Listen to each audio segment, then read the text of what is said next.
Revenge with Karen. "Where's Claire?" That's what the intern asked, holding a stack of name tags and 2 cups of coffee. One was labeled Rick, the other Claire. Mine was still warm. That's how fast it all went down. I was standing in the hallway outside the pitch room, gripping the stainless steel railing like it might stop the world from spinning off its damn axis. My phone buzzed. Per new directive, you've been rotated off the presentation. Rick will be leading. That's it. No greeting, no explanation. Just a corporate mugging at 8:04 a.m. I'd spent 3 months resurrecting that god-forsaken tech dinosaur from the brink, late nights, cold pizza, spreadsheets so big they made Excel beg for mercy. I didn't just build the pitch, I was the pitch. Claire Jennings was the reason we even got this close to the client's boardroom. Now Rick Two PowerPoints and a prayer Stanton was about to Frankenstein my work into some half-baked dog and pony show, because apparently the VP's golf scorecard carries more weight than 3 decades of results. Oh, and Rick. He strolls past me in one of those desperate blazers that scream my mom picked this out. Gives me a wink like we're in on the same joke. We're not. I'm the punchline. By the way, 97% of folks listen to these stories and never hit that subscribe button. If you're still here, do me one favor, tap subscribe and toss us a like. It helps more than you know, keeps the lights on and the petty revenge flowing. Now where was I? Ah, yes, humiliation. They said it was about optics, that our firm needed a fresh face to reflect the youth-focused digital initiative. Corporate speak for, you're too old, too female, too ungolfy. Asked me to stay on in a support capacity. I smiled, nodded, picked up my cold coffee. Then I walked straight past the glass doors of the pitch room and into my office. Closed the door, locked it, and for 5 minutes I just sat there. No crying, no cursing. Just this eerie, silent stillness. Like a teacup balancing on the edge of a table during an earthquake. One bump and I'd shatter. But I didn't. Instead, I turned to the manila folder sitting on the corner of my desk, the one with no company logo, no shared drive label, no permissions granted. Just confidential MJ written in sharp, precise handwriting. I slid it into my briefcase like I was packing for war. Rick didn't know it yet, but he wasn't stealing my work. He was stealing a grenade with a pulled pin, and I had no intention of yelling fire in the hole. I've seen breakups with more tact. Hell, I've done breakups with more tact, and I once ended a 3-year relationship with a text that just said LOL nope. The official email landed like a dropped anvil at 9:02 a.m., last-minute pivot in strategy. Rick will lead the pitch to reflect realignment with client expectations. Please make yourself available for support behind the scenes. I read it 3 times, not because it was unclear. Oh no, it was crystal, because my brain refused to believe anyone typed that with a straight face. Support, behind the scenes, like I was stage crew for a high school play starring a budget Tom Cruise with gelled hair and stolen slides. I walked straight into my boss's office. Greg, middle management khaki incarnate. He looked up like a raccoon caught stealing from the fridge. "Claire, this isn't personal." "Sure," I said. Neither was the Titanic. He gave a nervous chuckle. He'd stepped in something and hoped I wouldn't notice. "This is just optics, okay? The client's board leans young, we need someone fresh. Rick doesn't know the pivot model. He thinks an equity buyout is a smoothie flavor." Greg raised his hands. "I'm not saying you're wrong, just let him take the wheel this time. It's all your work, he's just the face." I wanted to scream. I wanted to yank that smug little office fern off his desk and beat him with it. But instead, I smiled, said nothing, nodded like a good little ghost of corporate past, because Greg wasn't worth the rage. Rick wasn't worth the words. I turned and left, walked back to my office, each step feeling like it might punch a hole through the floor. My face didn't crack, but inside, inside I was a stew of humiliation and fury slow-cooked on the back burner of 1,000 uncredited projects. Rick popped his head into my office while I was packing up my bag. "You good?" asked, tone syrupy sweet. "You'll do fine," I replied. "Just try not to talk about crypto this time." He laughed like I was being charming. He didn't even catch the knife I slipped between his ribs with that line. The last pitch, he told the CEO of a Fortune 500 company that Ethereum is like a vibe. As he left, I sat down one more time at my desk. Opened the top drawer. Nestled under my planner and a stack of signed NDAs was the folder, cream-colored, thick-stock paper. Labeled only with a silver sticker, Private Consulting MJ. I placed it carefully into my briefcase, zipped it up and stood. Rick could have the stage, but the script, that was mine.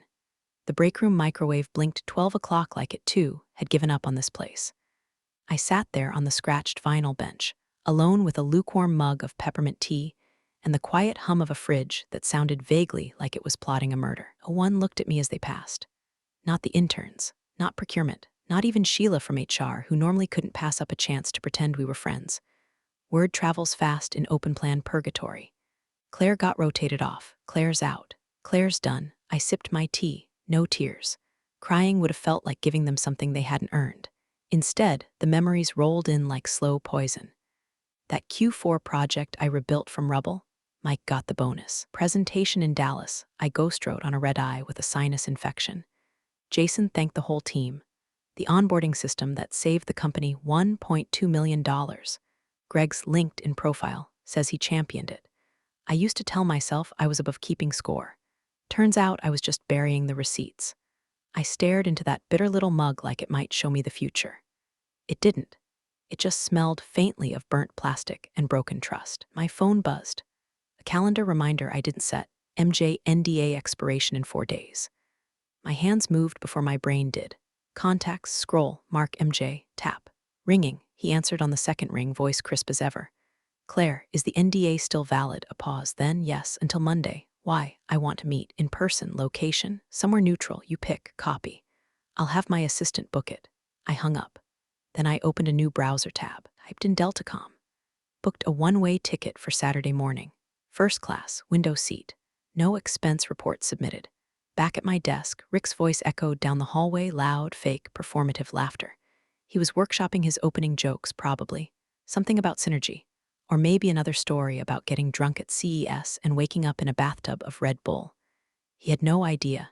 He thought I was licking wounds. He didn't know I was sharpening knives. Resort looked like the kind of place where guilt goes to get exfoliated. Palm trees too symmetrical to be real. Staff too chipper to be sane. I half expected the bellhop to offer me a mimosa and a non-disclosure agreement at check-in. Mark met me at the Cabana bar, sunglasses perched like punctuation on his weathered face. CEO of Viron Tech. Started in semiconductors, pivoted to AI logistics, now breaking into climate modeling. Rich enough to buy silence, smart enough to know when not to.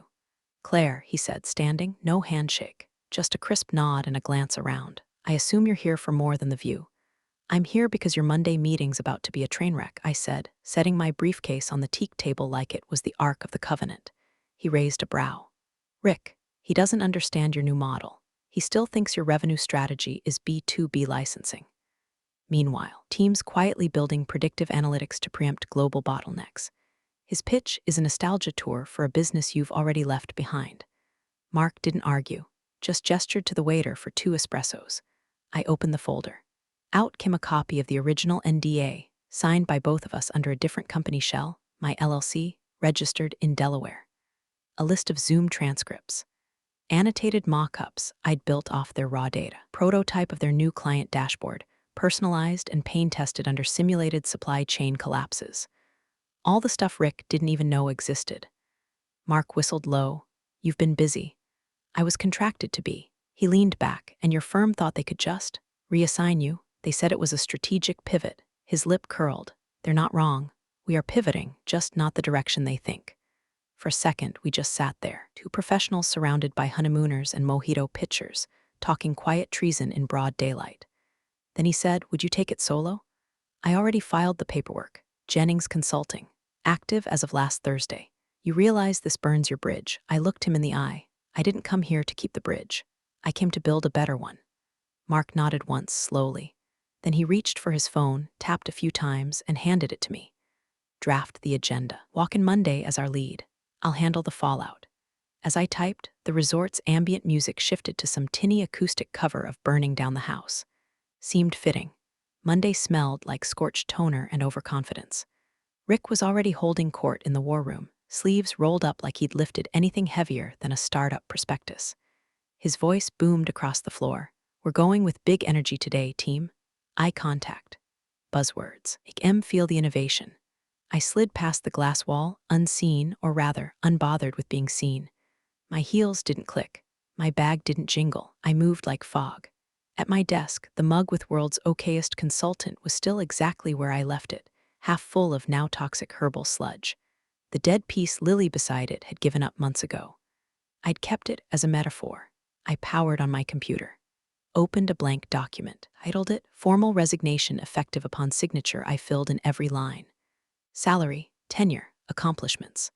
Left the reason for departure section blank because there weren't words that could encompass what they'd done and what I'd done in return. But I didn't hit print. Instead, I opened my top drawer and started collecting. The framed photo of me and Meyer in Paris, my Mont Blanc pen, the backup charger shaped like a corgi. The folder was no longer there, but it had already served its purpose. I moved slowly, methodically, not like someone packing up in shame, but like someone preparing for a controlled demolition. Nothing panicked, nothing rushed. You don't sprint away from a structure you rigged yourself. Rick passed by around 10:15, frappuccino in hand, slurping obnoxiously. He stopped at my desk, glanced at the empty shelves, and did that faux-concerned voice people use when they're fishing for gossip. "You all right, Claire? Looks like you're decluttering or plotting." I smiled thin, just making space. He chuckled like a man allergic to self-awareness. "Well, don't go too far. I might still need you to run interference if this pitch goes nuclear." I didn't respond, didn't blink. Just looked at him with the kind of calm you only earn after seeing someone's obituary and remembering they still owe you $50. He raised his cup in mock salute and walked away, saying to no one in particular, "Claire's probably on her way out anyway." Not wrong, just not how he thought. The boardroom lights hummed overhead with that faint flicker you don't notice unless your confidence is already cracked. Rick was sweating in a way that didn't read as passion. His voice pitched too high when he hit the second slide, some bloated monstrosity titled Visioneering the Viron Trajectory. Mark and the rest of the client team sat in still silence, expressions carved from stone. Not hostile, not warm, just unreadable. The kind of look you give a waiter who brings you someone else's food and insists it's what you ordered. Rick didn't notice, or rather, he couldn't afford to notice. He was too busy doing his best impression of a visionary, hands waving, pace shifting, dropping buzzwords like grenades. Next-gen logistics harmonization, deep siloed data migration, synergy loops. It was like watching a man drown in a thesaurus. Behind him, the slide showed a flowchart that made absolutely zero sense unless you'd been drunk and angry when you made it, which, given Rick, wasn't off the table. Our model, he declared, is all about elevating disruption. We aren't just pivoting. We're pirouetting into a new era of scalable, cloud-based consciousness. "Excuse me," said a voice from the head of the table. Rick froze mid-sentence. Voice belonged to Marsha Lane, Viron's VP of Strategic Ops. A woman with a platinum watch and a reputation for firing people before her coffee hit room temp. "We'd like to bring in the consultant we discussed," she said, without looking at Rick. Silence rippled outward like a dropped stone in a swamp. Rick glanced at Greg, who looked like he'd swallowed a thumbtack, then back at the client team, blinking. I'm sorry, we weren't informed of any." "Weren't meant to be," said Mark coolly. Outside the boardroom, elevator doors opened. Claire stepped out, calm and razor-sharp in a tailored charcoal suit that didn't scream success so much as whisper it while sharpening a blade. She adjusted her jacket, checked the time, then walked slowly, heels tapping like war drums. Inside the boardroom, Rick was still frozen. Someone, probably from finance, coughed awkwardly. The door opened. Claire walked in. Every executive from her company looked like someone had just dug up a ghost they buried under the patio. You could have heard a pin drop, or Rick's last brain cell trying to fire. Claire didn't speak as she walked in, didn't need to. She moved with that glacial grace of someone who's already won, already cleaned the blood off the blade, already donated the suit to Goodwill. Her eyes flicked across the room, taking stock. Greg looking like he just found out his retirement plan was a scratch-off ticket, Legal chewing her lip like she wanted to vanish, Rick standing there with a clicker in his hand like a kid holding a grenade labeled oops. Claire took the seat at the head of the table, not asked, not offered, just sat. Mark stood, smoothed his tie. "Miss Jennings will be handling this from now on," he said, voice smooth as wet concrete. Rick laughed, just a single, high-pitched chuckle of a man trying to uncollapse reality. "Wait, what? She's not even assigned to." Mark didn't even look at him. "We requested her by name. We assumed your team understood that." Rick turned to Greg, face begging for help. Greg looked at the table like it had just insulted his mother. Claire finally spoke, calm and surgical. "Slide 14 was missing core regression logic. Your trajectory model uses outdated analytics. Your pivot assumptions are built on last quarter's metrics before the EU sanctions hit. Mark gestured to the assistant beside him, who produced a thick folder. He slid it across the table, stopping directly in front of Greg. Greg didn't move to touch it. Mark nodded toward it. Effective immediately, Viron is terminating its contract with your firm.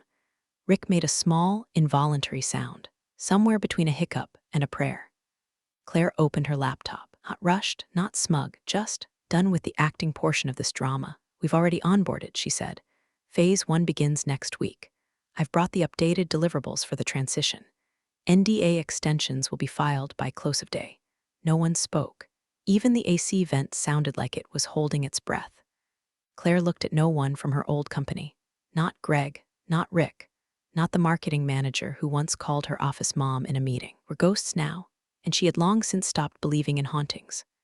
Rick lunged for the scraps like a raccoon in a house fire. We can fix this, he stammered, voice cracking. We'll revise the deck, loop in Claire, Miss Jennings on the deliverables. We're aligned, right? This was all collaborative.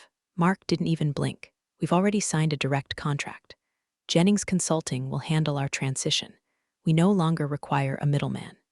Greg made a strangled noise, someone trying to choke down a stapler. Mark, let's be reasonable here. Claire was operating under our umbrella. We know, Claire cut in, voice smooth as polished steel. I operated under a dual engagement, fully legal, fully disclosed. Your legal team signed off on it 6 months ago. Section 9C. She clicked something on her laptop. A digital document popped onto the wall screen, the original engagement terms. Her name. Her LLC. Timestamped subclause with Greg's digital signature beneath it, like a confession under UV light. But the proposal, Rick said, desperate now. We co-developed it, right? I mean, it's our IP. Claire tapped the keyboard again. Another clause illuminated on the screen. This one from a more recent internal handoff memo. Rick's signature, right at the bottom, under a line that read, authorized use of proposal content sourced from Jennings Consulting, provided no alterations or external substitutions are introduced. Claire folded her hands. You edited the executive summary, removed the cross-market analysis, replaced the predictive matrix with fluff about elevated disruption. That voids the clause. Technically, you plagiarized. Rick turned chalk-white. Greg's phone lit up on the table. Incoming, CEO direct line. He slid it toward Claire with a shaky hand, eyes begging her to answer. To patch this up before the floor gave way entirely. She looked at the screen, then she hit decline. Silence fell again, but this time it wasn't stunned, it was settled. Claire turned back to the client team. Shall we review the revised timeline? She asked. Marcia from Viron nodded. Please, we'd like to fast-track the rollout. Behind her, Rick slumped like a scarecrow after a tornado. Greg looked ready to Google how to fake your own death and live in Belize. Claire never looked their way again. Not once. She wasn't angry anymore, she just wasn't theirs. Claire reached into her leather briefcase like it was a weapons locker and pulled out one sheet of paper. Not digital, not emailed, paper. She slid it across the table to Greg, slow and silent. A resignation letter printed on heavy cream stock, the kind you send wedding invitations or war declarations on. Effective immediately, she said. No drama. Just fact. Greg didn't reach for it, he just stared at it like it might bite. Rick made a noise behind her, something halfway between a scoff and a whimper. You're really quitting? After this? Claire stood, smoothed her jacket, turned to face him. No, Rick, she said, tilting her head slightly. I'm leaving. You don't quit a house you built when it catches fire. You walk out. Let it burn. She stepped toward the door, then paused. One last look at Rick. Problem wasn't that you underestimated me, she said, calm as a scalpel. It's that you needed me. Then she was gone, not in a flurry of drama, not with tears or fanfare. Just the click of heels fading down the marble hallway, followed by the hollow silence of everyone realizing the person they depended on had just ghosted the whole damn institution. Outside, the Viron team waited like a quiet army. Mark shook her hand. Clean work. Marcia nodded. No one's going to miss them. I already don't, Claire said. They walked together toward the next building, sleek, glass-fronted, logo still uninstalled. Claire stopped at the door. Her new assistant buzzed her in. Inside, fresh paint. A coffee machine still warming up. The low hum of servers waiting to be turned on. And on the glass pane of the front office, etched in understated silver script, Jennings Consulting Executive Strategy Precision Recovery. She didn't smile. She didn't need to. She'd already won. What I love about this story is that Claire doesn't scream, doesn't threaten, she strategizes. It's a reminder that silence isn't weakness. Sometimes it's just the sound of someone building a smarter plan. And when the moment hits, you walk in, take your power back, and leave nothing but echoes behind. You're the real stars of the corporate jungle. Thanks for watching. Hit subscribe, or I'll flick the switch on your old cubicle memories.